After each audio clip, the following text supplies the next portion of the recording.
Baik, pemirsa, kembali Anda menyaksikan Coffee Morning RDK. Nah, tadi kita udah berbicara bagaimana sih proses pembuatan kapal selam tanpa awak ini. Nah, sekarang kita mau bertanya kembali kepada Pak Sapta. Pak Sapta, mungkin boleh diceritakan nggak sih Pak, bagaimana dukungan kampus terhadap penyelenggaraan lomba ini? Ya. Kalau berbicara dukungan kampus, pastinya kita sangat mendukung sekali ya, mensupport itu ya, apalagi dari pihak universitas ya, dengan Pak Rektor kita yang sekarang juga, beliau sangat mendukung sekali ya, mensupport. Bahkan tahun ini beliau datang langsung ya ke lokasi acara di Malang, karena waktu itu di Malang beliau hadir karena memang saya undang, ayo Pak Rektor kita hadir di Malang, kita dukung. Beliau yang hadir secara langsung, jadi support universitas terhadap tim KKCTBN ini sangat sungguh luar biasa ya. Jadi dari sisi pendanaan juga kampus mensupport sekali ya. Tahun depan alhamdulillah saya barusan dapat info dari kemarin ya, dari Pak Rektor akan ditingkatkan lagi ya dari sisi pendanaan untuk tim robotik ini ke depan, baik mengikuti divisi-divisi yang lain. Jadi ke depan juga kita berharap ada pendanaan dari para sponsor-sponsor ya, baik dari institusi ya, industri dan pihak-pihak lain yang pengen terlibat bersama kami. Kami sangat membuka sekali terkait hal itu. Ya, baik pemirsa, kami masih mengundang Anda untuk ikut berpartisipasi di kolom komentar Facebook. Sampaikan pertanyaan Anda terkait dengan tema kita pada hari ini, bahwa umrah meraih prestasi di bidang kapal selam tak berawak. Pemirsa, kita lanjut perbincangan kepada Fajri nih. Fajri, mungkin boleh diceritakan nggak sih seperti apa sih barangkali ada kendala yang dihadapi ketika mengikuti lomba ini? Kalau kendala itu pasti banyak gitu. Cuman kami tuh berusaha untuk menghilangkan kendala itu. Kami coba terus memperbaiki, seperti misalnya dalam uji coba itu selalu ada kendala dalam kapal itu. Terus juga dalam segi komponen, dari segi algoritmanya itu selalu ada kendala-kendala. Nah, tentunya itu yang terus kami riset agar kapal itu bisa maksimal sesuai misi dalam perlombaan ini, seperti itu. Mungkin seperti itu, Bu. Baik, mungkin Aldi boleh menambahkan seperti apa? Barangkali ada kendala yang dihadapi, mungkin komunikasi antar tim seperti apa begitu? Mungkin kalau dalam perlombaan memang komunikasi itu penting banget sih. Memang kami waktu itu juga bermasalah juga di komunikasi karena masih pertama kali juga waktu itu yang berangkat, saya pertama kali. Kalau yang lain mungkin udah ada yang pernah. Mungkin dari komunikasi karena bisa dibilang kayak mana ya, di lapangan kan berbeda dengan kalau di kampus gitu. Jadi salah satu kendala komunikasi sih. Tapi bisa diatasi semua. Bisa ya? diatasi semua. Baik. Pak Sabta, kalau boleh tahu penyelenggara lomba ini siapa, Pak? Ya, penyelenggara lomba ini adalah Pusat Prestasi Nasional ya, dari Kementerian Pendidikan, Kebudayaan dan Riset dan Teknologi ya, di bawah Kementerian.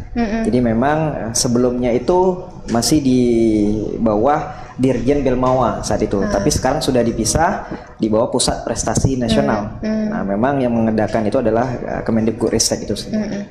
Pak, sebenarnya kapal selam yang diciptakan ini mungkin fungsinya apa sih Pak, untuk dunia industri mungkin yang digunakan barangkali apa Pak? Ya, kalau topik yang kemarin adalah kita mengangkat Kemendikbud ya, Pusat Prestasi Nasional mengangkat topik kapal selam tanpa awak. Jadi melihat atau memilah dari KRI Nanggala yang tenggelam waktu itu. Jadi kita coba untuk bangkit dari sisi pertahanan militer. Jadi topiknya ke sana. Nah, mahasiswa dituntut mencoba untuk mendesain, mengembangkan kapal selam.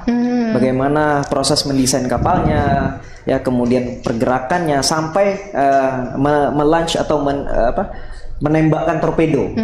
Jadi bukan hanya dia bergerak mengikuti dari start sampai finish, tetapi juga di akhir bagaimana kapal selam itu bisa meluncurkan torpedo sesuai target yang diinginkan. Nah, itu yang penting ya. Menjadi PR yang besar bagi tim riset robotik ini. Ke arahnya seperti itu. Jadi untuk industri pun kita pikir kita bisa ke arah sana gitu kan ya, dari sisi bahan material, kemudian desain kapalnya seperti apa yang bisa kita kembangkan ya. Nah, itu yang kita coba terus riset, kita pelajari untuk kedepannya memang seperti itu Mbak Dewi. Pak, kan ini dikasih nama KSRI Amos 501, itu terinspirasi dari kapal selam Nanggala itu Pak? Iya, kalau masalah nama mungkin tim yang lebih paham ya, karena memang mereka yang berembuk terkait itu. Mungkin Fajri yang bisa tambahkan. Jadi kapal KSRI itu kapal selam Republik Indonesia. AUMUS itu diambil dari karena kita menggunakan sistem autonomous, jadi kami singkat menjadi AUMUS gitu. Dan kami juga membawa nama umrah di dalam nama kapal tersebut. Seperti itu. Oh gitu. Baik. Pak, rencana ke depan ini ini kan udah tingkat nasional. Ada rencana untuk ikut lomba ke tingkat internasional barangkali Pak? Ya, pasti ya Mbak. Itu udah keinginan kita sekali ya. Target besar kita juga pasti arahnya ke internasional. Dan semua kompetisi di Fakultas Teknik juga kita arahkan ke sana ya. Yang terbaru kita juga selain yang kapal cepat dan terbaru ini, kita ada ikut World Contest Apple Academy ya, yang salah satu penyelenggaranya adalah Apple, perusahaan Apple di Amerika Serikat. Nah, kita menjadi bagian di dalamnya. Ya, kita membuat suatu aplikasi, mahasiswa kita membuat aplikasi dan menang ya, termasuk di dalam 350 negara. Ya, pesertanya kita di dalam, nama umrah di dalam atau mahasiswa kita di dalam itu gitu. Dan itu sangat membanggakan. Nah, tujuan akhirnya pastinya memang ke sana gitu. Karena memang banyak sekali kontes-kontes kapal ya, kontes-kontes robot di tingkat internasional yang bisa kita ikuti. Ya, ke depan mungkin perlombaan yang akan kita ikuti tahun depan adalah kontes internasional ya, Robobot yang menyelenggarakan itu adalah Korea Selatan. Nah, kita akan memasang target untuk bisa lolos ke tingkatan internasional. Kontes robot maksudnya itu untuk apa Pak? Apakah masih tapi berbeda dengan kapal selam gitu? Divisinya hampir sama ya, hampir sama kapal ya. Cuman mungkin banyak divisi berbeda-beda gitu loh. Jadi memang Robobot ya, nama topiknya tuh Robobot, tapi ya arah divisinya tuh banyak, kayak ada kapal selam, kapal tangkap ikan ya, kemudian kapal patroli, kemudian engine remote control, kemudian electrical remote control dan lain sebagainya. Nah, kita coba memilih mana yang bisa menjadi kemampuan kita dari sisi riset, dari sisi anggaran yang bisa kita kejar dan targetnya bisa lolos ke internasional. Itu. Pak, kalau bicara soal anggaran itu untuk anggarannya untuk satu proyek ini berapa sih Pak kalau boleh tahu? Nah, barangkali mungkin ada pihak ketiga juga yang ikut berpartisipasi Pak. Betul, kalau perkiraan ya Mbak, kita kalau membandingkan dengan kampus yang lain itu sungguh kita sangat jauh sekali Mbak. Artinya kita minim? Ya, dengan dana, mohon maaf, kita minim ya. Memang kita sangat minim sekali dibandingkan dengan 8 peserta finalis ya, yang kemarin di Malang. Kita itu kemungkinan sekitar 30-an ya, sekitar 30-an ya, sedangkan kampus lain mohon maaf Mbak, itu satu motornya aja 3 motor aja itu harganya 45 juta. Kemudian 3D printing buat bodi kapalnya saja mereka harganya sekitar 40 juta.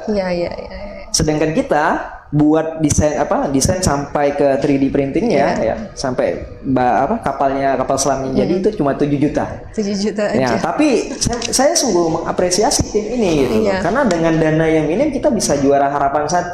Jadi bukan karena kita punya dana besar tapi kita harus juara, tetapi dengan dana minim kita juga pasang target harus bisa mendapatkan hasil yang maksimal.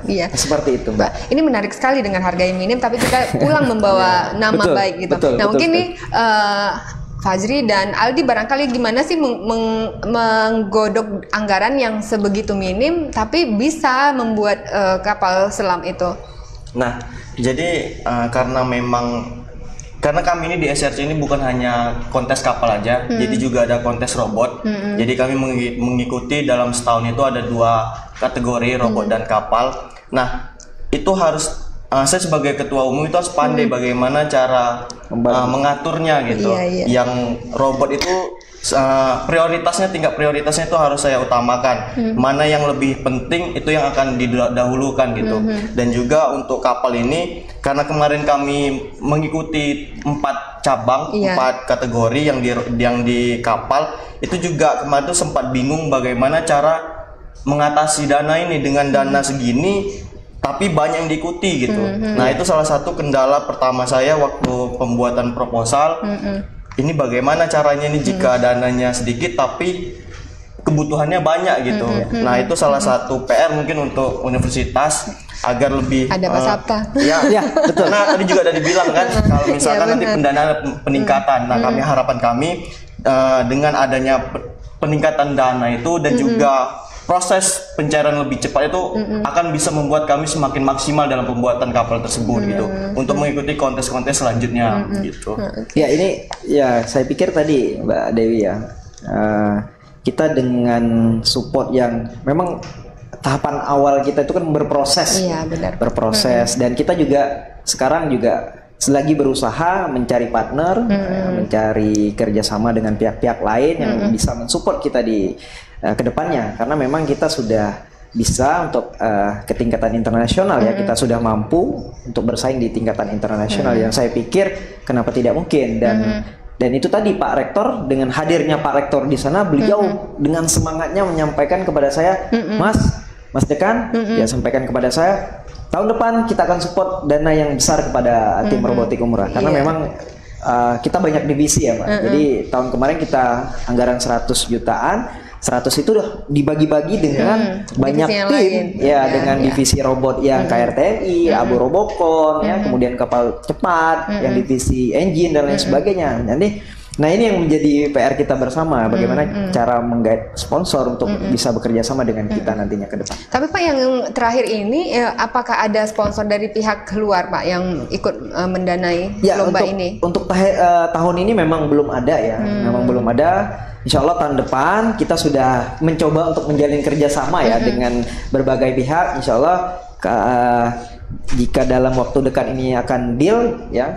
Karena memang kemarin saya juga mengajak Fajri dan tim yang lain waktu itu bertemu dengan salah satu pengusaha dan salah satu sponsor kita. Nah, ke depan kalau bisa didanai itu akan menjadi. Tapi saya belum bisa putuskan karena memang belum deal saat ini ya. Jadi targetnya memang di awal tahun sudah ada komunikasi itu memang lancar dan kita akan ada penandatanganan kerjasama. Saya arahkan ke sana. Itu di maksudnya apakah orang Kepri atau luar daerah? Betul, orang salah Kepri satu sendiri, pengusaha Kepri juga ya. Keren Jadi sekali. beliau mensupport sekali ya untuk kita. Malahan bukan hanya untuk kompetisi, tetapi memang untuk kapal kapal transportasi penyeberangan antar pulau. Jadi ke depan mereka meminta kita untuk membuat kapal transportasi antar pulau tapi bertenaga listrik menggunakan panel surya seperti itu. Baik. Nah, Aldi nih mungkin boleh cerita juga nggak sih apa sih kelebihan dari KSRI AUMOS ya dibandingkan dengan yang lain-lainnya begitu? Kelebihannya apa kemarinnya di sini? Kalau kelebihannya mungkin dari segi desain kita masih bisa dibilang unggul dari kampus lain karena kita juga mengikuti kapal pembanding kapal luar negeri waktu itu, kapal selam USS Treasure, yang mana pada zamannya kapal itu tuh memang paling cepat gitu. Jadi kami menggunakan kapal pembanding kapal itu. Jadi waktu di lapangan bisa dibilang unggul dari segi manuver mungkin dan juga kecepatan. Itu keunggulannya ya. Baik, Pak Sabta, mungkin untuk saat ini umrah sendiri berapa banyak mahasiswa peminat di bidang di Fakultas Teknik ini, Pak? Ya, kalau mahasiswa aktif kita sendiri saat ini saya memiliki mahasiswa aktif total 750-an. Ya, mahasiswa aktif ya. Kemudian dari sisi peminatnya juga saat ini kita mengalami peningkatan yang sungguh drastis. Total mahasiswa baru saya itu ada 234 mahasiswa baru dari 3 prodi yang ada. Jadi lonjakannya itu sangat besar sekali, terutama di bidang informatika, jurusan prodi informatika. Jadi yang elektro juga meningkat, perkapalan juga meningkat, dan informatika yang lebih drastis sekali peningkatan jumlah mahasiswa. Yang sebelumnya kita jumlah mahasiswa aktif itu 500, ini bertambah menjadi 200 lebih, jadi total hampir 700-an. Itu tidak hanya di Kepri saja berarti ya Pak ya? Betul, tidak hanya di Kepri mahasiswanya, ada di luar Kepri ya, di Sumatera, bagian utara, selatan, barat ya, Aceh, Medan, kemudian DKI Jakarta, Jawa, ya Pulau Jawa juga ada. Pak, sebenarnya untuk Fakultas Teknik ini kan tidak semua orang bisa menguasai itu, berbeda dengan seperti komunikasi begitu kan, akuntansi, ekonomi begitu kan. Nah ini kan perlu keseriusan begitu. Nah mungkin Pak Sabta bisa jelasin nggak Pak, kenapa biasanya anak-anak yang begitu masuk ke Fakultas Teknik ketika mereka mundur seleksi alam gitu? Ini kenapa sih Pak? Apakah begitu sulitnya di teknik itu Pak? Ya, kalau berbicara tentang sulit, saya rasa tidak ya sebenarnya. Tapi memang kemauan ingin belajar saja. Jadi komitmen untuk belajar, disiplinkan diri ya. Karena memang teknik ini kan basicnya math and science ya. Jadi matematika dan ilmu sains.